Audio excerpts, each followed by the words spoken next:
Beyiş nuru. Пайғамбар азанчысы Азіреті Билал разияллаху анху.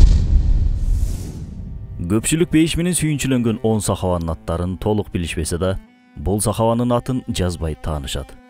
Айрымдары адашып, ошол 10 сахаванын ичине кошуп санап салуусу да ыктымал. Анын дүйнөгө калтырган изи ушунчалык терең болгондуктан болсо керек, анын ысымы жүрөктөрүбүздө балдарыбыздын аты менен кошо жашап келүүдө. Гүл бакчасынын эң сүйкүмдүү гүлүнүн булбулу, муаззиндердин төрөсү, түсү кара бирок ниети ак, көздөрү кара бирок сөздөрү ак. Айтулуу азанчы Билал Хабаши. Ооба, аркылымда жашап өткөн пайгамбарлар Аалам деген гүл бакчасынын гүлдөрү эсептелишет. Эгер Ааламга гүл бакчасы назары менен карай турчу болсок, анда Аллах элчиси ошол гүл бакчасынын розасы. Анткени пайгамбарыбыз саллаллаху алейхи вассаламдын роза гүлүнүн жыты менен жыттангандыгын айткан рываяттар бар. Устат Бадиюззаман пайгамбарыбыз саллаллаху алейхи вассаламды бул ааламдын кооздугун даңазалап, маңызын айтып берген булбулу деп атайт. Бирок ошол булбулдун же ошол гүлдүн ички жана сырткы сулуулугуна суктанган башка дагы бир булбул бар. Ал айтулуу азанчы Билал Хабаши. Андыктан бүгүнкү чыгарылышыбыз булбулдун гүлгө болгон сүйүүсүн баяндап бермекчи. Бул сөзүбүз сүйүүгө тар чөйрөдөн караганыбыздан улам туура эмес түшүнүлүп калбасын. Салыштыруу иретинде биздин ата-энебизге болгон сүйүүбүздөн да катуу болгон пайгамбарга болгон сүйүүнүн жаркын далилин булбулдун гүлгө болгон сүйүүсүнүн үстүнөн окуп берели деп чечтик. Анда эмесе баштадык. Кара терилүү, узун бойлуу, арык чырай, тармал чачтуу, ананда бир аз бүкүрү келген пайгамбарыбыз саллаллаху алейхи вассаламдын улуу булбулу. Бирок акыркы учурларда жүзү күлбес болду ошол булбулдун. Пайгамбарыбыз өткөндөн кийин өткөн күндөрүн унута албай, жүрөгү санаага батып, күйүт тартып жүргөн болчу. Оозунан азан чыкпай, көзүнөн жаш чыгып, боздоп сыздап ыйлап алчу экен. Булбулдун муңдуу, муңайым абалы пайгамбарына болгон сүйүүсүнөн улам эле. Билал менен бактылуулук кылымынын ортосун бөлгөн күндөр күндөн күнгө түрмөктөлүп, айларга, жылдарга айланып бара жатты. Пайгамбар кусалыгына бөлөнгөн бул жылдар кудум эле розанын каныйлаткан тикениндей сайылган. Гүл жыттанган ошол нурдуу күндөрүн Билал эми көрсө түштөрүндө гана көрө алмак. Исламиятка чейин күндөрүн эстеди Билал. Күндөрдүн биринде нурга бөлөнгөн бир түш менен ойгонгон эле ошондо. Түшүндө бир гүл көрдү. Ал гүл бейиш бакчасынан келип, Билалдын кучагына түштү. Кулчулуктун азабын тарткан Билал бул түшкө бир сүйүнчүдөй карады. Ал учурда Билал Умайя бин Халафтын кулу болчу. Ал алгачкы келген аяттан 30 жыл мурун кулдун үй бүлөсүндө кул катары төрөлгөн. Билалга зулумдук кылгандардын сөздөрү көөнүнө көк таштай тийип, бирок ичинде жутуудан башка аргасы болгон эмес. Бирок анын кожоюну Билалдын акылына да, адеп ахлагына да ишенчү. Билалдын жоопкерчиликтүү дурус сыпаттары болгон. Ошол себептен аны соода кербендерине кошуп жөнөтчү. Азирети Абу Бакыр менен ошол кербен жолдорунда жүрүп таанышты. Экөө узун түндөрдө турмуштун оор мыйзамдарынан кеп кошуп, көп маселелер боюнча талкуу жүргүзүп отурушчу экен. Ислам нуру келе электигинен улам бул маектеги көп маселелер жоопсуз калчу ошондо. Акыйкаттын артынан түшкөн Билал жашоосун жарытаар нур издеп көп убара тартты. Абу Бакырга түшүн айтып берди ошол кербен сапарларынын биринде. Ал дагы ага Билалдын түшүнө окшоп кеткен түшүнөн ооз ачып берди. Демек, бир нурдун жаркырап чыгаарына жакын калган эле. Меккенин таңдарынын биринде Азирети Абу Бакыр Билалдын эшигин каккылады. Элестетиңиз, Абу Бакырдын Билалдын эшигине келгенин. Мунун эмнесине таң каласың дешиңиз мүмкүн. Бул ошол кездин көз карашы менен алганда аябай таң калыштуу окуя. Билал кул, Абу Бакыр болсо кадыр барктуу ак сөөктөрдөн. Ошол караңгылык учурда меккеликтер кулдун эшигинин алдына келүү мындай турсун, адам катары да көрүшчү эмес. Азирети Абу Бакырдын кечипейилдиги дейбизби же ыйманынан келген теңдик түшүнүгүнүн берген жемиши дейбизби? Айтор, ал жогорудагыдай көз караштын ичинде туулуп өскөндүгүнө карабай, Азирети Билалдын эшигине келип, эшигин такылдатты. Азирети Абу Бакыр Билалга: "Эсиңдеби? Менден бир канча суроолорду сураган элең. Мен ошол суроолордун жообун таптым. Аллах бизге өз элчисин жөнөттү. Эгер сураган суроолоруң дагы деле жүрөгүңдө өйүп жүргөн болсо, жүрү, андан барып сурайсың деп айтты. Шаша-буша пайгамбарыбыз саллаллаху алейхи вассаламдын жанына келген Билал ошол окуянын артынан эле ыйман келтирген. Жүрөгүндө жалынданган ыйманы менен пайгамбар сүйүүсүнүн деңизине чуңкуду ал. Арт-артынан аяттар түшүп жатты асмандан. Ыймандын деми, жигиттиктин күчү менен Билал ачыктан-ачык жар салды ыйманын. Мынтип ачык-ачык жар салуу ошол учурда кооптуу болгон. Ал кезде исламиятка киргендигинен улам үй бүлөсү менен шейит кеткен Амар бин Ясирдин окуясынын жарасы али ката элек болчу. Апасынын бир буту бир төөгө, экинчиси башка төөгө байланып, жаны кыйналган ошондо. Алар найзалар денелерине сайылып жатканда да ыймандан тайышкан эмес. Акырында Амардын кыйынчылыктарга чыдоого дарманы калган жок. Ишенбесе да өзүн куткаруу үчүн Аллахты четке какты. Бирок ошентсе да Аммардын жүрөгүндө Аллах жалгыз болчу. Ансыз деле Аллах элчиси өлүмдөн кутулуу үчүн ошол сөздөрдү айтууга уруксат берген эле. А Билал болсо ошол уруксаттан да пайдаланууга көңүлү ыраазы болгон жок. Билал жалгандан болсо да алардын кудайларын тааныганда мушриктер маашырлана сүйүнмөк. Мусулмандарга кудайларын таанытып жатабыз дешип табасы канмак. Билал мушриктерге мына ошол жалган сүйүнүштүү болсо дагы татууларына мүмкүнчүлүк берген эмес. Алан сайын өжөрлөлө «Ахат, Ахат» деп кыйкырып жатты. Билалдын кожоюну ага кандай гана азап бербеди дейсиз. Кызыган чокторго жаткырды. Меккенин аптабы өтө эле ысык болот эмеспи? Бизде 40 градуста эле темирлер кайнап калары баарына маалым. Мына ушундай ысыкта темирден соот кийгизип күнгө куйкалады. Тикенди ызымдарга жаткызып үстүнө чоң-чоң таштарды бастырышты. Акыры жанагы мушрик Билалды кыйнагандан тажады.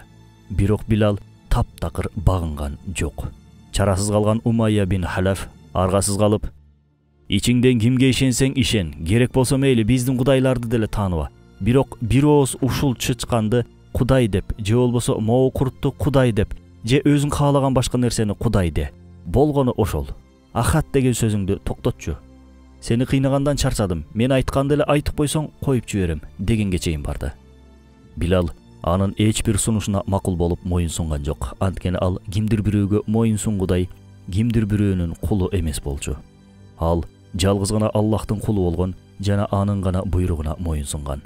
Ошол себептен кыйноолор канчалык күчөсө да Билал «Аллах бир, Аллах бир» деген сөздөн башка кепке келген жок. Ооба, Аллах бирөө, Аллах жалгыз. Ырыскы бергенде ал, шипаны да ал берет. Ал өлүм менен жашоону да жараткан. Ал алдыбызда тосулган эшиктерди да ачкан Аллах. Муну биз негедир түшүнө албай убарадабыз. Телибиз менен туура деп тастыктаганыбыз менен башка келгенде тайсалдап калмайбыз бар. Шефтерибизден, босторубуздан коркуп намазды таштап салабыз. Ачка калып кыйналуудан чоочуп орозо кармай албайбыз. Орустун милициясынан сестенип хиджабты чечип салабыз. Урушат да, кармайт да, иштен айдап салат да, башым айланып кетет да деп болбогур шылтоолорду айтуудан нары көтөрүлө албай келебиз. Эмне экен? Мага да бирөө келип Кудай жок деп айт десе, же үстүмө оор таш бастырса, Ахат деп кыйкырам деп сизге бирөөнүн тактадан жасалган бир пут көрсөтүүсүн күтпөңүз. Андай пут калган жок. Анын үстүндө биз жашаган жерде чөл эмес. Азыр иштер, жумуштар бут. Катталуучуларыбыз пут, акчалар пут, абройлор, мансаптар пут. Акыйкаттарга чуркоого эмне тоскоол болуп жатса, мына ошол желкебизге коюлган таш, мына ошолор пут. Ошол ташты ким коюп жатса, сиздин Умайя бин Халафеңиз ошол. Ал сиздин ата-энеңиз да, жубайыңыз да, балаңыз да болуп калышы мүмкүн. Бүгүн адамдын алдында ар кандай тоскоолдуктар чыкса да, Аллахтын буйругуна баш ийүүдөн тайбагандыгы, эч нерседен коркпостон ар кандай шартта да парздарын аткаргандыгы, адамдын Ахат деп кыйкыргандыгы. Умайя Билалга аянычтуу азаптарын тарттыруудан бери турган жок. Меккенин бүтүндөй эли муну көрүп турушса да, бирөө бир нерсе дей албады. Билал кудум эле азыркы Газзанын абалындай болчу. Ал кул болсо да бирок эркин болгон. Айтылуу азанчы чыныгы эркиндикти Аллахка кул болууда тапкан эле. Аллахка баш ийгенден кийин башка эч кимге баш ийүүнү өзүнө жараштыра алган эмес. Туура, адам баласы чыныгы эркиндикти Аллахка кул болуудан гана табат. Аллахка кул болуудан сырткары эркиндиктер эркиндик эмес, шайтанга кул болуудан, напсиге туткун болуудан башка эч нерсе эмес. Байкасаңыз, эркиндик деген сөздүн артында адамдар телефонго, аракка, наркотикке көз каранды болуп калып жатпайбы? Социалдык тармакта элдин алкышынан көз каранды болуп калып жаткандар да ачуу чындык. Аты айтылып тургандай эркиндик эмес, көз карандылык. Демек табиятыбызда бир нерсеге байлануу, таянуу, кул болуу бар. Ырас, ошондой Азирети Билал сыңдуу Аллахка гана таянып, ага гана кул бололу. Билалдын тилинен дилине чейин бир гана Аллахтын буйругу астында эле. Ал менин тилим жалганда болсо ширкке келбейт деп айтты. Динсиздер анын денесине ар кандай кыйноолорду тарттырышса да бир нерсе кылдыра алышкан жок. Ачуу камчылар, кызыган темирлер, кыпкызыл чоктор. Билалдын кара денеси оттон ого өтер карарды. Пайгамбарыбыз саллаллаху алейхи вассалам бул жагдайдан санаа тартып тынчый албай койгон ошондо. Бир нерсе кылыш керек дейт, бирок ал үчүн бир жол таппай убара. Муну угаар замат Азирети Абу Бакыр Билалды куткаруу үчүн бир куш сыяктуу талпынып учту. Баарынан да Пайгамбарыбыз саллаллаху алейхи вассаламдын көңүлү чай тапса дегенде, Азирети Абу Бакырдын күйпөлөктөп турмай адаты бар болчу. Аллах элчисин сүйгөндөр ушинтип сүйүшкөн. Мына Абу Бакырдын мисалы, мына Билалдын мисалы. Азирети Абу Бакыр Умайя бин Халафка барып, Билалды 40 төөнүн акчасына сатып алды. Сатканда Умайя Азирети Абу Бакырды келекелегендей, бир төөгө татып алган кулду сага 40 төөгө сатып ийдиме дегенде, Азирети Абу Бакыр Билал үчүн 1000 төөлүк акча сураганыңда дагы аны бермекмин деп айтат. Арине, Умайя караңгылыктын көзү менен карап Азирети Билалдын кулдугу менен кара терисин гана көрсө, Абу Бакыр ыйман көзү менен карап артындагы ыйманды көрөт. Андыктан Абу Бакыр бул жолдо кеткен акча байлыкты эсептеп да отурбайт. Азирети Абу Бакыр эркиндикке чыккан Билалды кучагына алды. Мурункудай бекем кучакташты экөө.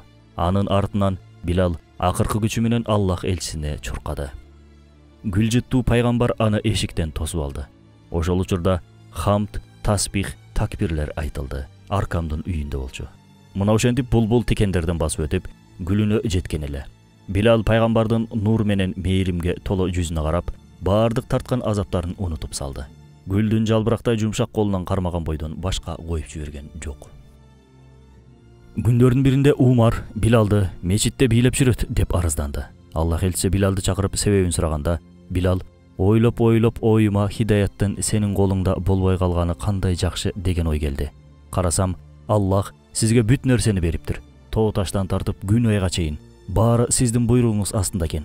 Бирок хидаятты сизге бербептир. Эгер аны да сизге бергенде, анда башта аны абаңа бермексиң.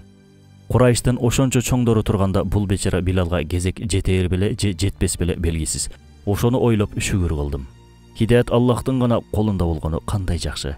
Аны жараткан Аллах абаңа бербесе да, бул кара денелүү кулга бериптир деп ойлодум да сүйүндүм. Сүйгөнүмдөн кантип бийлеп жибергенимди да байкаганым жок деп айтат. Туура, Аллах динди сүйгөн кулуна берет. Себеби исламият ушундай бир чоң неемат, бактылуулуктан секирип бийлей тургандай эле бар. Бүгүн үй утса кубангандыгынан секиргендерди көргөн эмессизби? Эмесе үй бизге бир канча жыл гана кызмат кылса, ыймандын арты менен түбөлүктүү мекенибиз болгон бейишти утабыз. Бейиш мындай турсун, Аллахты табабыз. Аны тапкан бүт нерсени табат. Аны жоготкон эмне табат? Тапса да башына бале табат деп айтат устат. Анын сыңары Аллахты табуу менен гана бул аалам нурга бөлөнө жаркырай түшөт. Аллахты табуу менен гана ааламдын мааниси ачылат. Жоголгон наристе өз энесин тапкандан кийин жашоосу кандай өзгөрөрүн айтпасак да маалым. Ошол энеден да мээримдүү болгон Аллахты тапканда жашоо кантип өзгөрбөсүн анан. Билал дегенде ар бирибиздин эсибизге азан келери бышык. Негизи азандын пайда болуусу да өзүнчө бир тарых. Мусулмандар адамдарды кантип намазга чакырабыз деген маселенин үстүндө баш катырып, бир жыйынтыкка келе алышкан эмес эле. Ошол түнү азан Азирети Абдуллах бин Зайд менен Азирети Умардын түшүнө кирет. Эки сахабанын да түшүнө кирген азанды Аллах элчиси кабыл кылып, ошол күндөн бери намазга азан окулуп келүүдө. Бирок Расулуллах алгачкы азанды бул эки сахабага окуткан жок. Дароо мага Билалды чакыргыла деп буйрук берди. Эмне үчүн Билал деп сурай турчу болсок, үнү кооз болгондуктан го десеңиз керек. Бирок Азирети Билалдын үнүнүн кооздугун мактаган бир да хадиске туш келбейбиз. Эмесе Аллах элчиси Куранды кооз окуйт деп алкаган бир канча сахабалар бар болчу. Алардан Азирети Абдуллах бин Масуд, Абу Муса аль-Ашари, Убай бин Кааб өңдүү сахабалардын үнүн Расулуллах куттуу хадистеринде мактаган. Бирок алгачкы азанды аларга эмес Азирети Билалга окуткан. Себеп дегенде Азирети Билал мындай шарапатка ээ болуу үчүн кезинде аябай көп кыйноолорду тарткан. Мекке доорунда Умайя бин Халафтан көргөн кыйынчылыктарына сыйлык катары Азирети Билалга ушул шарапатты ырыоологон болчу. Белгилүү болгондой Азирети Билалдын теги араб болгон эмес. Ошол себептен да араб тилинде сүйлөөдө өз акценттери, аксактыктары болгон. Алсак, шин тамгасын син кылып окуп, шыйга жакшы тили келчү эмес экен. Андыктан азандагы ашхаду сөзүн асхаду деп окуп жүргөн. Бул боюнча айрым адамдар келип Расулуллахка арызданышат. Ошондо пайгамбарыбыз саллаллаху алейхи вассалам Билалдын сини силердин шиниңерден жакшыраак деп жооп айткан. Башкача айтканда, Билалдын сыысы силердин шыыңардан жакшыраак. Азирети Билал азандын ар бир сөзү менен арыштын эшиктерин ачып, көпчүлүктүн жүрөгүнөн орун тапкан киши болчу. Ал Мадинада дегеле тарыхта алгачкы азанды айткандай эле, Меккедеги алгачкы азанды да ал айткан. Меккенин багынтылган күнү болчу. Пайгамбарыбыз саллаллаху алейхи вассалам 12.000 аскери менен Меккеге кирип барышты.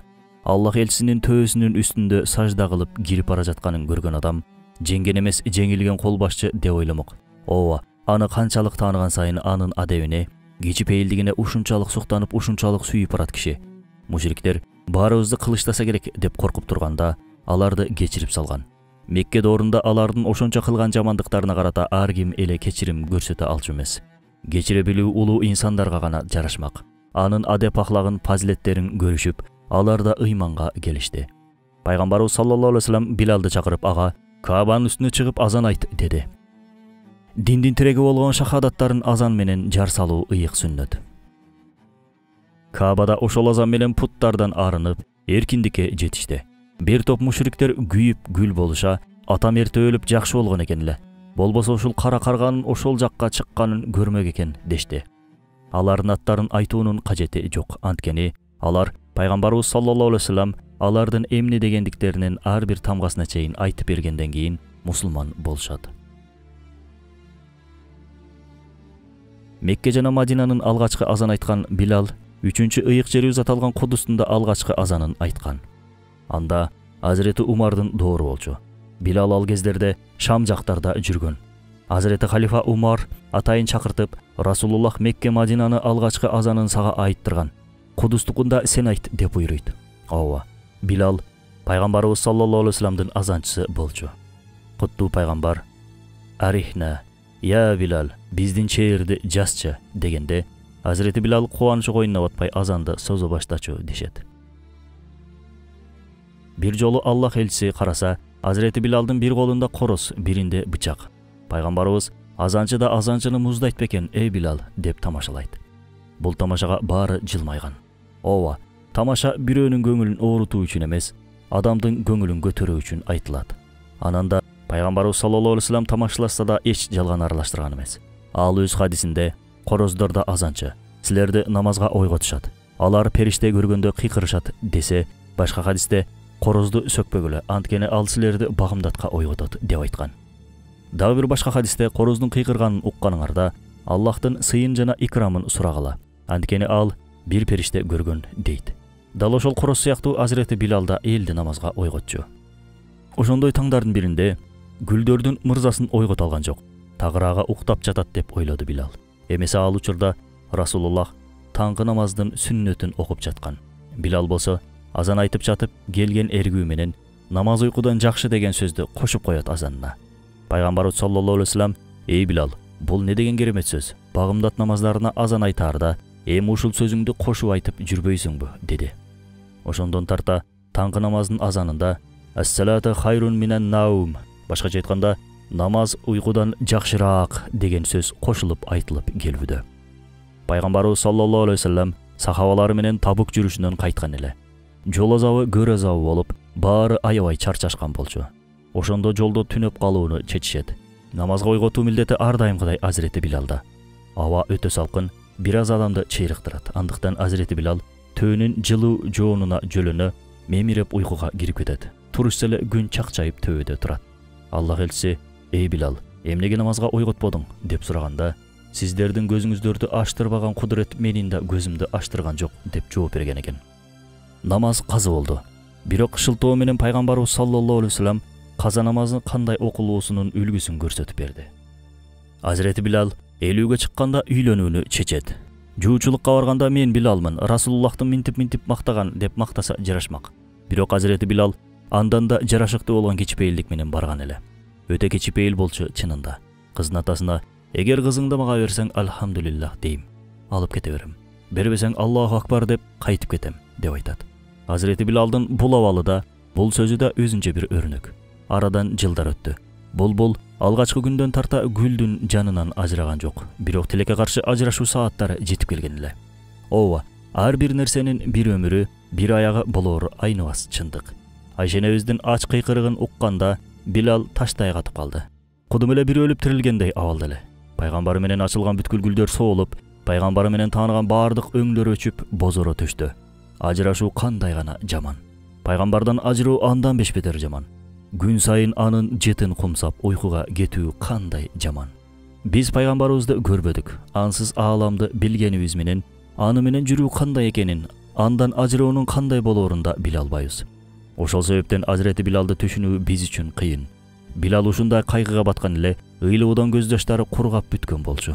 Аллах элчисин жерге берүү менен жашоонун кунары да жерге көмүлгөндөй болду. Намаз убактысы кирип, Билал азан айт дешкенде, эми кантип азан айтарын көңүлү сыйдыра алган жок. Эми намазды пайгамбарсыз кантип окуйт? Ансыз азанды кантип айтат? Ансыз калып көрүшкөн эмес эле го. Бирок кантсин, милдет аныкы. Чыгып азан айтууга мажбур. Андыктан Азирети Билал өйдө көтөрүлүп азан айта баштады. Бирок Мухаммадур Расулуллах деген сөзүнө келгенде, мукактап үнү кырылдай айта албай койду. Түгүл эс үчүн жоготкон учурларда болуп калды ошол убактарда. Пайгамбарыбыз саллаллаху алейхи вассалам о дүйнө көчүп кеткенден кийин Билал да Мадинадан кетүүнү чечет. Бул чечимин халифадан уруксат суроо максатында Азирети Абу Бакырга айтканда, "Сен кетсең азанды ким айтат?" деп башта каршы чыгат. Ал ар кандай сөздөрдү айтып, Билалдын оюнан кайтарууга жакшы эле аракет кылды. Бирок Билал: "Мени өзүң үчүн кулдуктан бошотсоң, анда жаныңда калайын. Аллах үчүн азат кылган болсоң, анда уруксат бер, кетейин" дейт. Бул сөзгө Азирети Абу Бакыр эмне дей алмак? Айла жок. Билалды Мадинадан узатты. Ооба, бүгүн бирөөлөр бара албаган, бирөөлөр ажырай албаган Мадинада Азирети Билал көпкө жүрө алган жок. Мадинанын ар бир көчөсү, ар бир ташы пайгамбарын эстетип, тамагы буула, муңканып кетчү. Ичине жуткан ар бир деми тамагын бычактай кырып, жанын ачыштырган. Балким шейит кетип ага жетээрмин деген үмүт менен жихадтарга да катышып көрдү. Жолугушуу анын эң чоң арманы болгондуктан ар согушта алдыга бой таштап жатты Билал. Жылдар бою азанды айта алган жок. Жоготуунун азабы буулук туруп тамагынан кетпей турган. Ажырашуунун азабы бир эле жүрөгүн эмес, кыялдарында тилип өтүп турган эле. Түндөрдүн биринде султанын көрдү, түшүндү. Гүлдөрдүн арасынан күлүмсүрөп жаткан эле. Жүзүнүн нуру ушунчалык жаркырап, нур чайып тургандыктан күн айлар кызганып турду. "Билал, бизди сагынбадыңбы? Чын эле бизге эми келбейсиңби?" деди. Бул түштөн чоочуркай ойгонгон Билал атын камчылай дароо Мадинага жол алды. Мадинада пайгамбарынын гүлдөрүн көрдү да, башкача айтканда, райхандарын, тагыраагы неберелери Хасан жана Хусайынды. Көпкө көрүшпөгөндүктөрүнө кучакташып көпкө турушту. Алар Билалдын азан айтып берүүлөрүн өтүнүшкөн болчу. "Чоң атабызды аябай сагындык. Сенин азаның бир аз да болсо сагынычыбызды бассын" дешти.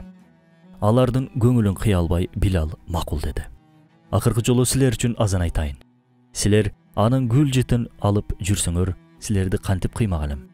Чыгып азан айта баштаганда, Мадина күбүр-шыбыр үндөргө, мечитке дүпүрөп чуркап жөнөгөн адамдарга толду. Анткени пайгамбар кусалыгы менен күйбөгөн жандын өзү жок эле. "Бул Билалдын үнү" дешти. "Пайгамбар жок болсо, Билал азан айта алмак эмес. Пайгамбарыбыз кайра кайтып келген окшойт. Кана кеттик мечитке" дешип, шаша-буша чуркап жөнөштү. Мадина буга чейин эч болуп көрбөгөндөй толкундана түштү ошондо. Алардын көздөрү Аллахтын элчисин издеп жаткан. Кана каерде деп издеп жаткан баштар Расулуллахты көрө албастан жерге шылкыйышты. Аллахтын элчиси адамдардын жүрөгүндө ушундай бир сүйүү отун жаккан эле дейсиз. 1400 жылдан бери үммөттүн көзү дагы деле аны издөөдө.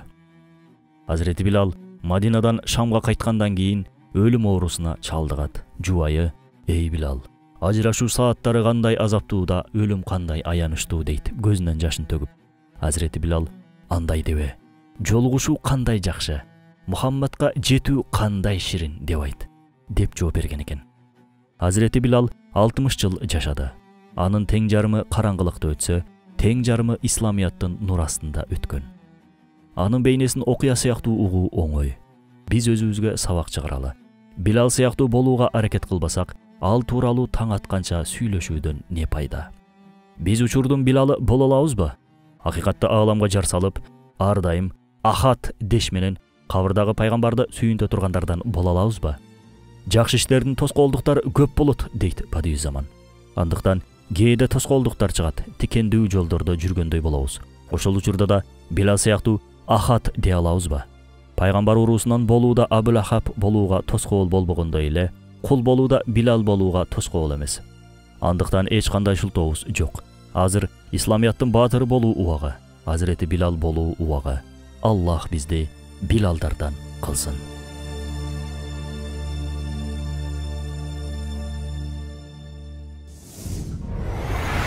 Бейиш нуру.